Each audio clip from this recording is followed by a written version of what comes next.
घाटशिला उपचुनाव में 73% से अधिक मतदान। बूथों में मना लोकतंत्र का महापर्व। वोटिंग के साथ 13 चुनावी योद्धाओं की किस्मत तय। मतगणना 14 नवंबर को।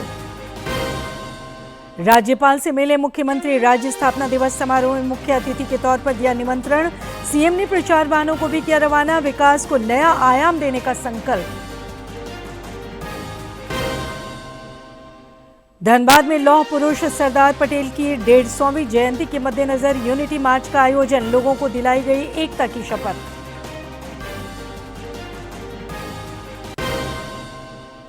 और गिरिडीह के जमुआ थाना क्षेत्र अंतर्गत दलिया गांव में पत्थर खदान में वर्चस्व को लेकर खूनी झड़प। फायरिंग में एक की मौत, आधा दर्जन घायल। पुलिस छानबीन में जुटी।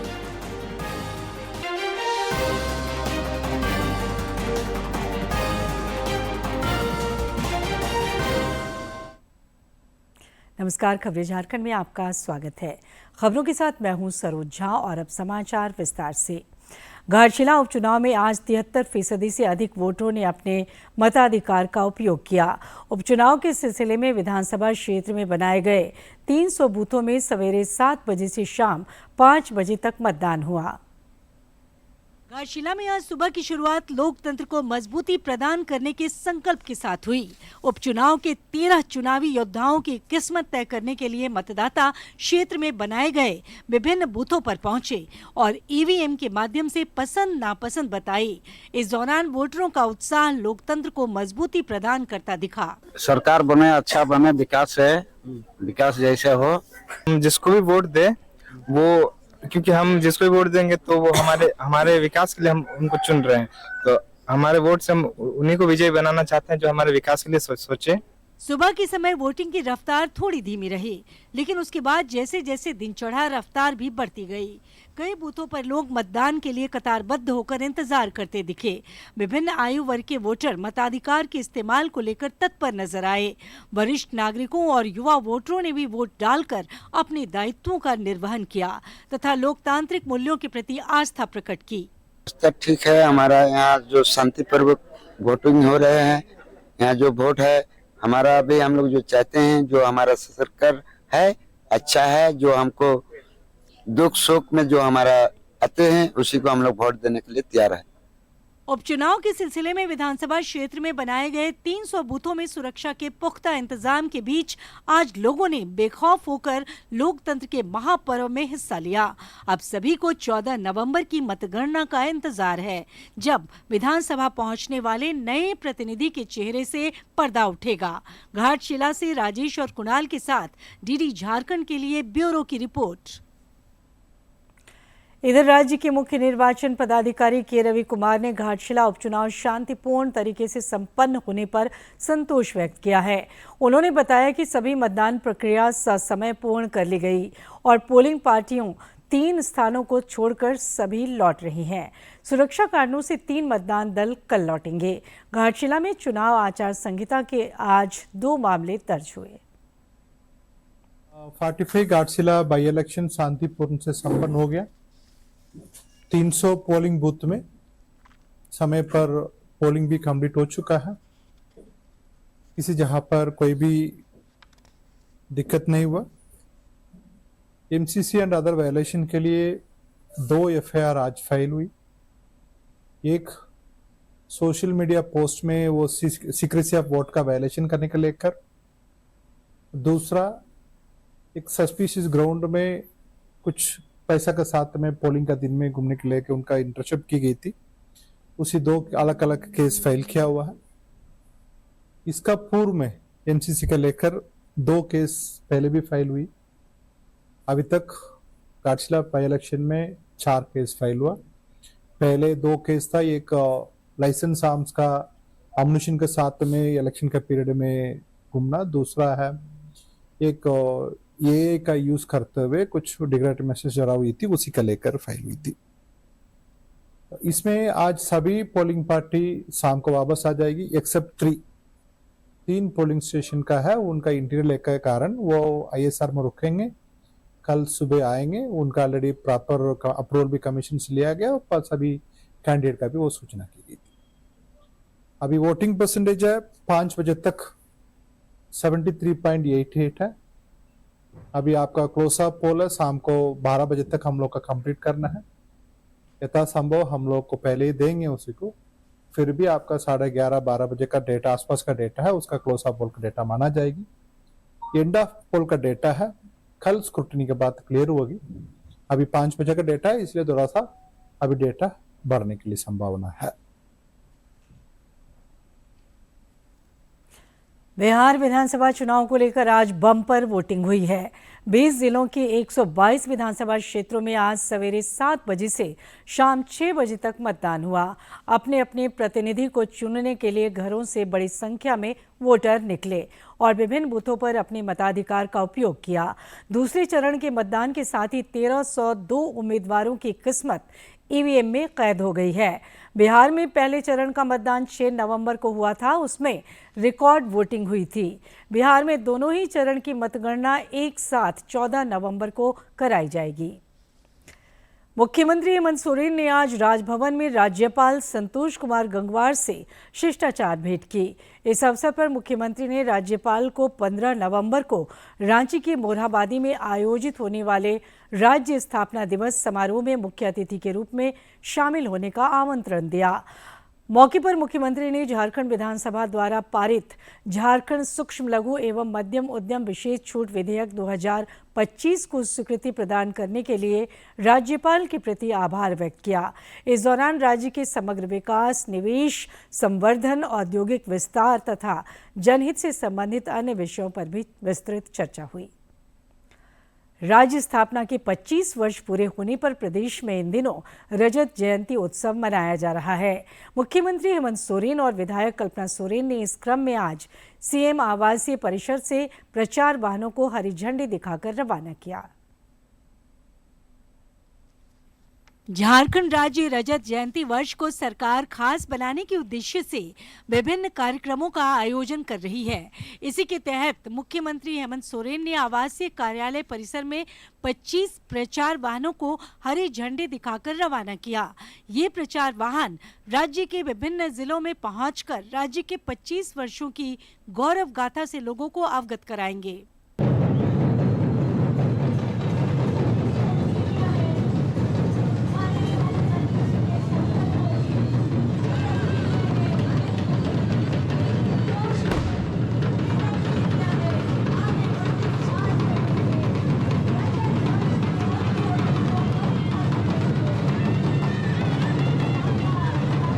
मुख्यमंत्री हेमंत सोरेन ने इस अवसर पर समस्त राज्यवासियों को रजत जयंती की शुभकामनाएं देते हुए कहा कि 25 वर्षों की ये यात्रा झारखंड के आत्म गौरव और उन्नति की गाथा है। संयोग ही दोनों चीजें एक साथ आ रही हैं, तो झारखंड के आदिवासी मूलवासियों के लिए एक बहुत ही संयोग और बहुत ही उत्साह भरा दिन है।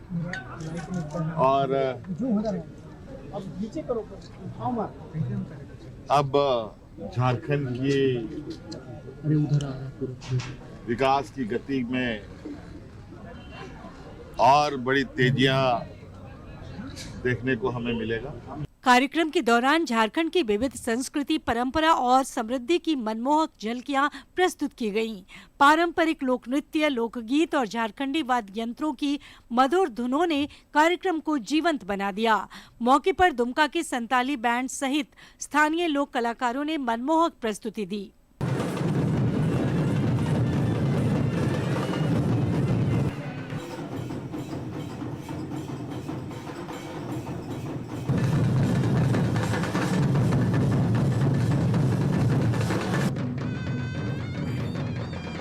इस अवसर पर राज्य के मुख्य सचिव अविनाश कुमार, उपायुक्त मंजुनाथ भजंत्री, सूचना एवं जनसंपर्क विभाग के निदेशक समेत कई लोग मौजूद रहे।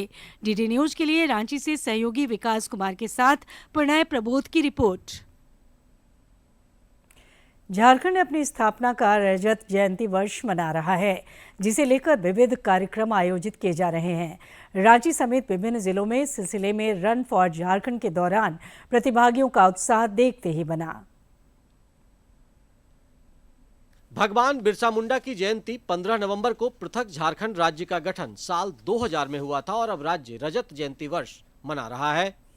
इसके उपलक्ष्य में 16 नवंबर तक विविध कार्यक्रम आयोजित होंगे, जिसकी शुरुआत मंगलवार को रन फॉर झारखंड से हुई। मुख्यमंत्री हेमंत सोरेन ने रांची में दौड़ को रवाना करते हुए रजत जयंती वर्ष की शुभकामना दी। आज रन फॉर झारखंड के माध्यम से 25वां रजत जयंती की शुरुआत हो गई है।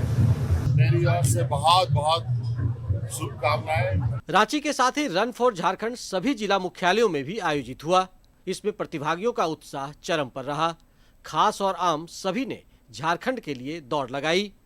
युवा खिलाड़ियों ने कहा कि झारखंड की स्थापना के बाद उन्हें हौसले की उड़ान मिली है। रन फॉर झारखंड हो रहा है, जैसे कि हम लोग का 25 साल हो गया झारखंड का, तो इस अवसर पे हम लोग मतलब स्पोर्ट्स पर्सन भी ध्यान दिया जा रहा है। बहुत सारे ऐसी चीजें हैं जो स्पोर्ट्स पर्सन के लिए बहुत इंपॉर्टेंट होता है, वो सब में ध्यान दिया जा रहा है।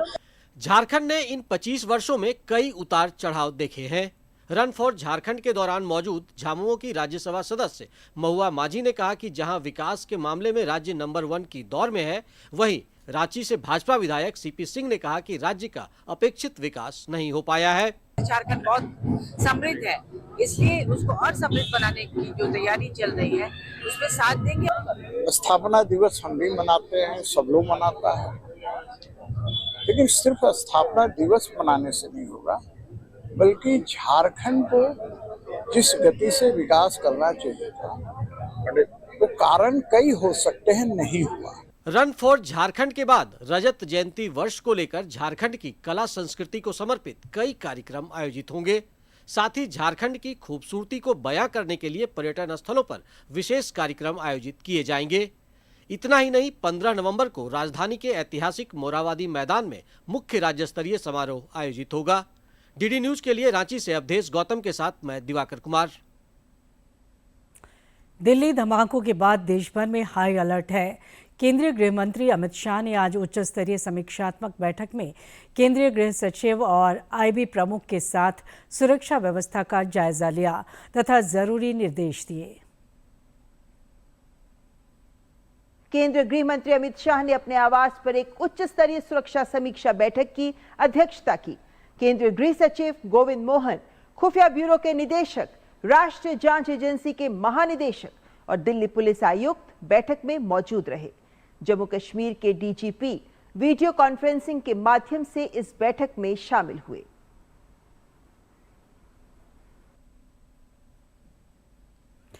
इधर दिल्ली धमाकों की जांच जारी है। विभिन्न सुरक्षा और जांच एजेंसियां साक्ष्य जुटाने में लगी हैं। दिल्ली पुलिस ने एनआईए को जांच सौंप दी है। लाल किले के आसपास किन किन लोगों ने चेक इन किया है, इसकी जानकारियां जुटाने में भी पुलिस लगी हुई है और साथ ही पुलिस होटल्स के मैनेजर्स से भी पूछताछ कर रही है।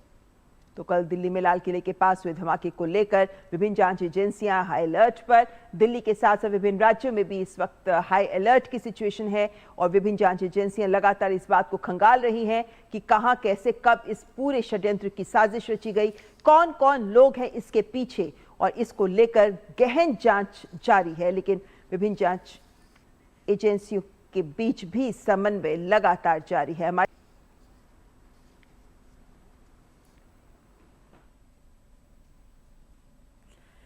दिल्ली धमाकों के बाद राज्य में भी सतर्कता बढ़ा दी गई है। धनबाद पुलिस और धनबाद रेल मंडल भी अलर्ट मोड पर हैं। शहर में बड़े पैमाने पर सघन जांच अभियान चलाया जा रहा है।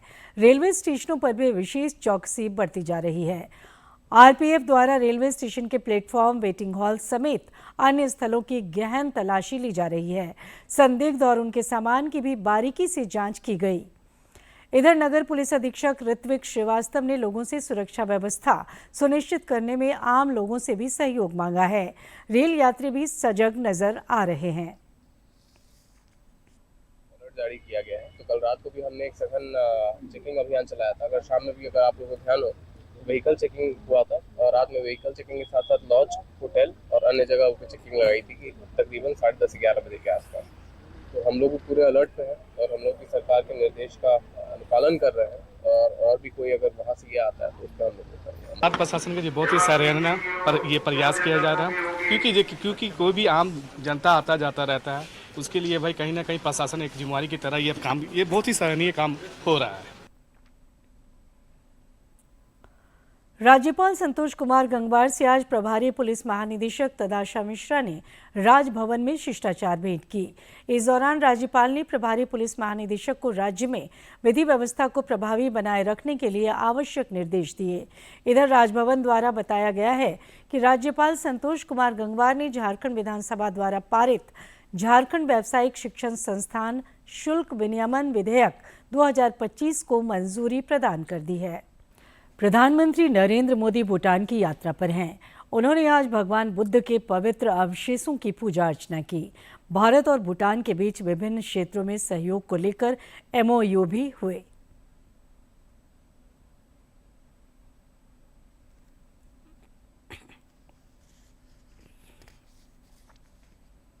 भूटान पहुंचे तो उनका जोरदार स्वागत वहां पर किया गया और उस दौरान की ये बेहद ही खास तस्वीरें आपके साथ हम साझा कर रहे हैं। प्रधानमंत्री की ये 2 दिन की यात्रा और ये यात्रा अपने आप में काफ़ी खास और ऐतिहासिक, जो भारत और भूटान के आपसी रिश्तों को और मजबूत करती है, क्योंकि साझा आध्यात्मिक विरासत और साथ ही गर्मजोशी भरे जो संबंध है भारत और भूटान के, वो साझेदारी की पहचान।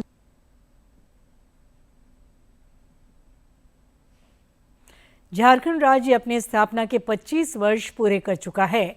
इन 25 वर्षों में राज्य ने आधारभूत संरचना और ग्रामीण विकास में कई मील के पत्थर स्थापित किए हैं।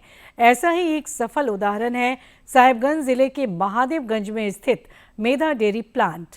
इस प्लांट ने डिजिटल इंडिया और ग्रामीण आत्मनिर्भरता की दिशा में एक बड़ी छलांग लगाई है।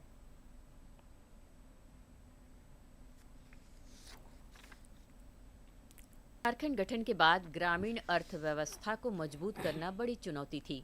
साहिबगंज जैसे जिलों में स्थानीय किसानों को अपने उत्पाद का उचित मूल्य नहीं मिल पाता था, लेकिन सरकार के सहयोग से शुरू हुए इस प्लांट ने स्थिति बदल दी है। प्रधानमंत्री नरेंद्र मोदी ने 6 अप्रैल 2017 को इसकी आधारशिला रखी और अब जिले के 9 प्रखंडों के पशुपालक अस्थायी जगह पर अपनी उत्पाद बेचकर आत्मनिर्भर बन रहे हैं। मेधा डेयरी ने जो काम किया है वो दिखता है, लोगों को समझ में आ रहा है कि पारदर्शिता है, लोगों को पैसे मिल जाते हैं सही से, उनको ट्रेनिंग दी जाती है और बीच बीच में सरकार भी उनका ध्यान रखते हुए प्रोत्साहन राशि के रूप में पहले जो 3 रुपए था अभी 5 रुपए कर दिया गया है। यह प्लांट न सिर्फ उत्पादन की क्षमता बढ़ा रहा है, बल्कि गुणवत्ता के मानकों पर भी खरा उतर रहा है। झारखंड की ग्रामीण अर्थव्यवस्था को सुदृढ़ करने की 25 साल की कोशिशों में यह प्लांट एक तकनीकी मील का पत्थर साबित हुआ है। ये प्लांट में हम लोग रॉ मिल्क रिसीव करते हैं। रॉ मिल्क हमारा टैंकर जो है 7 KL का 7000 कैपेसिटी का टैंकर से रिसीव किया जाता है। उसको हम लोग प्लांट में आने से पहले उसे गेट पे उसका सील वेरीफाई करते हैं। उसके बाद उसको हम बे ब्रिज पे वजन करते हैं। उसके बाद हमारा रॉ मिल्क डॉक पे वो टैंकर लगता है, उसका हम फैट SNF और सारा टेस्टिंग जो होता है वो हम लोग करते हैं। झारखंड के 25 साल पूरे होने पर किसान अपने जीवन में आए इस बदलाव को स्पष्ट रूप से महसूस कर रहे हैं। DBT और सब्सिडी ने उनके रोजगार को स्थायित्व प्रदान किया है। किसान साथ में पशुपालन भी कर रहे हैं। वहाँ से जो दूध गाय के द्वारा उत्पन्न होता है दूध, मेधा डेयरी जब से खुला है यहाँ दूध दे रहे हैं। पशुपालक मिथुन कुमार रजक भी उत्पादित दूध को डेयरी में बेचते हैं और अब उन्हें रोजगार के लिए कहीं और जाने की आवश्यकता नहीं है। हम यहाँ डेयरी में जुड़े हैं और यहाँ बहुत सारे किसान जुड़े हैं डेयरी में। हम यहाँ का स्टाफ हूँ और मेरे द्वारा जो दूध उत्पाद होते हैं यहाँ डेयरी में आते हैं और बहुत सारे किसान हैं जिसका दूध डेयरी में आते हैं, उसको बहुत सारे फायदाएं मिलती है, बहुत सारे लाभ है। साहिबगंज जिले के महादेवगंज में स्थित मेघा डेयरी प्लांट यहाँ के किसानों को आत्मनिर्भर बना रहा है। किसान दूध अपने आकर इस प्लांट पर बेच रहे हैं, जिनसे उन्हें प्रत्येक लीटर पर गवर्नमेंट के द्वारा 5 रुपये की सब्सिडी भी दी जा रही है। उनके दूध का पैसा उनके अकाउंट में डायरेक्ट ट्रांसफ़र कर दिया जाता है। इस रोज़गार को प्राप्त करके यहाँ के किसान काफ़ी खुश हैं और अपने रोज़गार के प्रति समर्पित भी दिख रहे हैं। साहिबगंज से दूरदर्शन समाचार के लिए संजय कुमार गुप्ता। लौह पुरुष सरदार वल्लभ भाई पटेल की 150वीं जयंती के मद्देनजर धनबाद में यूनिटी मार्च का आयोजन हुआ। इस दौरान लोगों को एकता की शपथ दिलाई गई। ऐसे ऐतिहासिक महापुरुष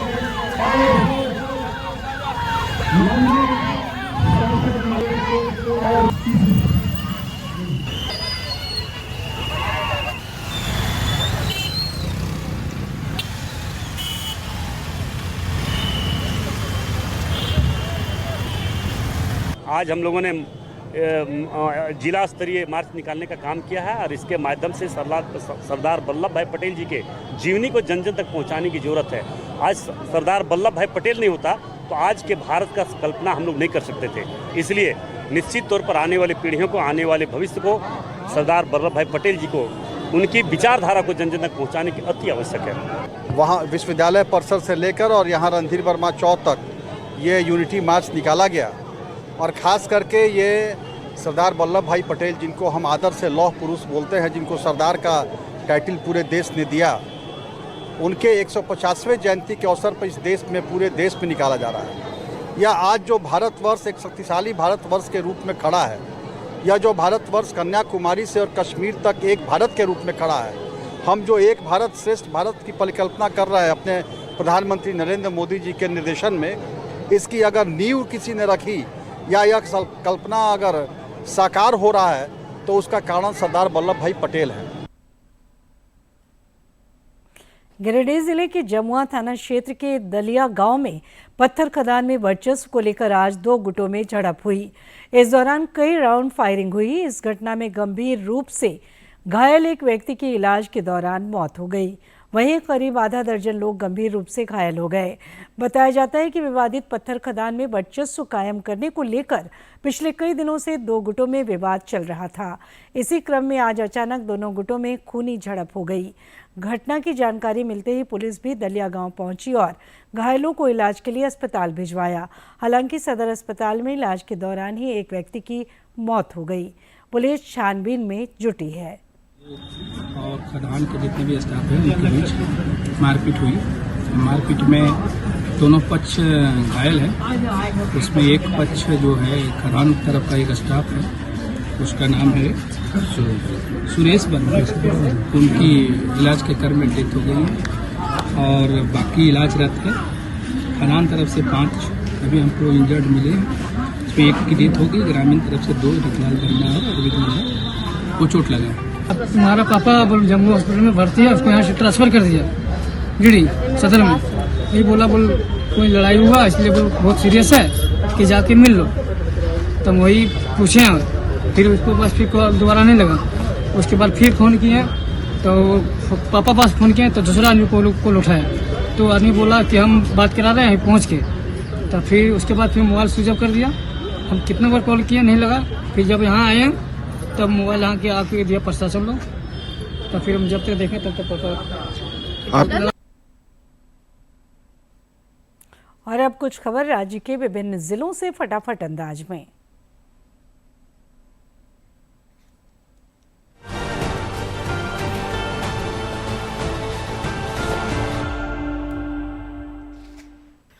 बोकारो के पिटरवार कृषि केंद्र में बिरसा बीज विनिमय एवं वितरण योजना के तहत जिला कृषि पदाधिकारी मोहम्मद शाहिद ने किसानों के बीच 50% अनुदान पर प्रमाणित गेहूं बीज का वितरण किया।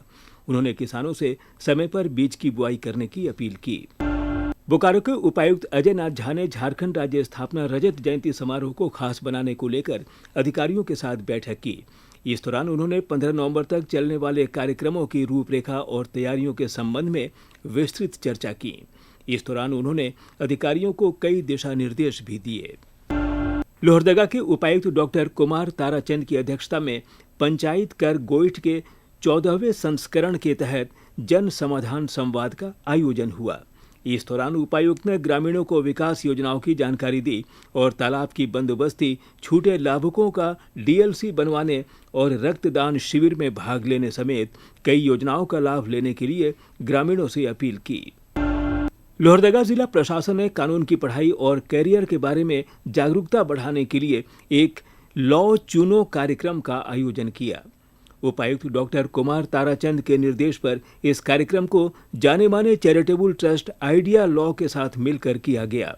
यह अभियान जिले के सभी 7 ब्लॉकों के 54 सरकारी हाई स्कूलों तक पहुंचा, जिससे 9,151 छात्रों को लाभ मिला। कोडरमा के जिला यक्ष्मा पदाधिकारी डॉक्टर रमन कुमार की अध्यक्षता में मासिक समीक्षात्मक बैठक हुई। इसमें जिला यक्ष्मा केंद्र में कार्यरत कर्मी एवं वर्चुअल रूप से जिले के विभिन्न प्रखंडों में कार्य कर रहे कर्मियों ने भाग लिया। इसमें मुख्य रूप से यक्ष्मा उन्मूलन के संबंध में चर्चा हुई।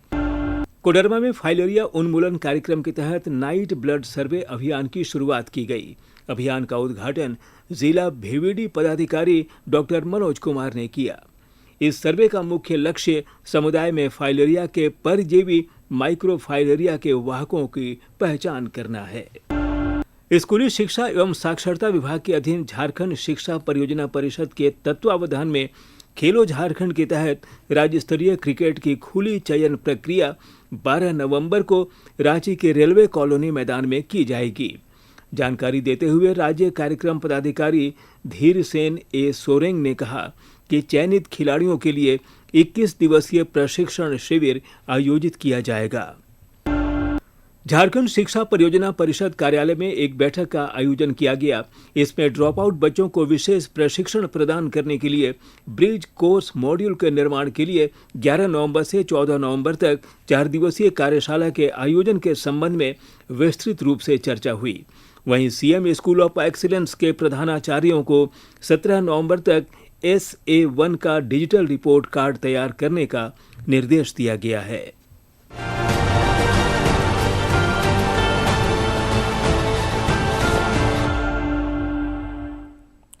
और अंत में मुख्य समाचार एक बार फिर।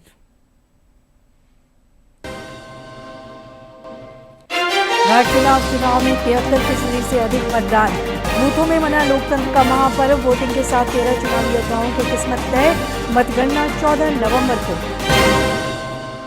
राज्यपाल से मिले मुख्यमंत्री। राज्य स्थापना दिवस समारोह में मुख्य अतिथि के तौर पर दिया निमंत्रण। सीएम ने प्रचार वाहनों को भी किया रवाना। विकास को नया आयाम देने का संकल्प। धनबाद में लौह पुरुष सरदार पटेल की 150वीं जयंती के मद्देनजर यूनिटी मार्च का आयोजन। लोगों को दिलाई गई एकता की शपथ।